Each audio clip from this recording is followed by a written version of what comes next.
Hello বন্ধুরা, welcome back to my channel. আজকে নতুন একটা রান্না নিয়ে চলে এসেছি, দেখতে থাকো তোমরা। আমাদের এখানে এটা আমরা ময়া মাছ বলি, তোমরা কি মাছ বলো সকলে কমেন্টে একটু জানিও। আজকে হবে ময়া মাছ। আর এই যে ছোট ছোট করে কেটে রাখা হয়েছে ডাঁটা, এটাকে আমরা ডাঁটা বলি, ডাঁটার শাক হয় তোমরা জানো। এই ডাঁটাগুলো দিয়ে মাছের চচ্চড়ি করা হবে।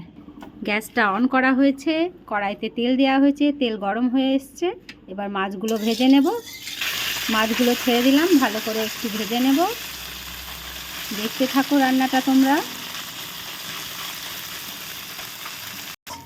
মাছগুলো উল্টে দিলাম, ভাজা ভাজা হয়ে এসছে প্রায়।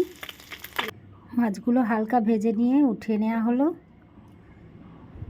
কড়াইতে তেল গরম করে কাঁচা লঙ্কাটা ছেড়ে দিলাম। এবার কালো জিরে, সামান্য একটু কালো জিরে কাঁচা লঙ্কাটা একটু ভেজে নিলাম। এবারে ডাঁটাগুলো ছেড়ে দেওয়া হলো।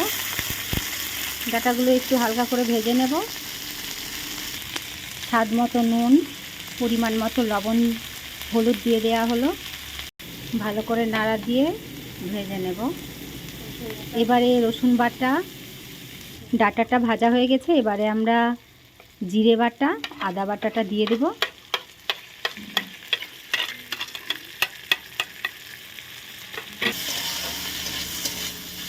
মশলাগুলো ভাজা হয়ে গেলে এবারে পরিমাণ মতো জল দিয়ে দেব।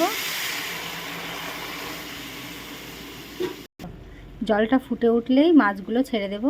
আগে থেকে ভেজে রাখা মাছগুলো দিয়ে দিলাম। এবারে একটু নাড়া দিয়ে ঢাকা দেব। 5 মিনিট ঢাকা দেওয়ার পরে ঢাকনাটা সরিয়ে দেওয়া হলো। এবার তুলে নেব।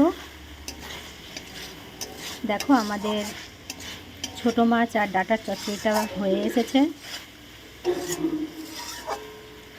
বন্ধুরা, তোমরা অনেকেই ছোট মাছ অনেক কিছু দিয়ে খেয়েছো, কিন্তু ডাঁটা দিয়েও করে খেয়ে দেখবে, খুব ভালো লাগবে। তৈরি আমাদের ময়া মাছ আর ডাঁটা দিয়ে চচ্চড়ি। দেখো বন্ধুরা, খুব সুন্দর হয়েছে, খেতেও বেশ মজার। তোমরা বাড়িতে করে খেয়ে দেখো, আর প্লিজ কমেন্টে জানিও কেমন লাগছে। আশা করি ভালো লাগবে।